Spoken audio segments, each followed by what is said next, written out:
দিদি আন্তরাত্রি আমার বড় দিদি আর আপনার তো কেবল জ্বালান খড়ি আমি আগে রান্না করব। হ্যাঁ তুমি পারো তুমি পূর্বী সবারে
ঠান্ডার দিন চলেছে একটা ছেলে কয়টা পেট করি না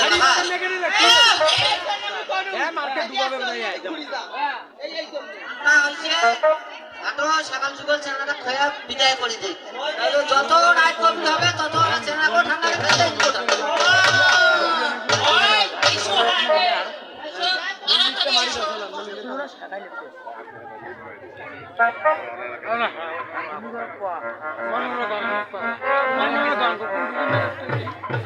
ঠান্ডা দিবে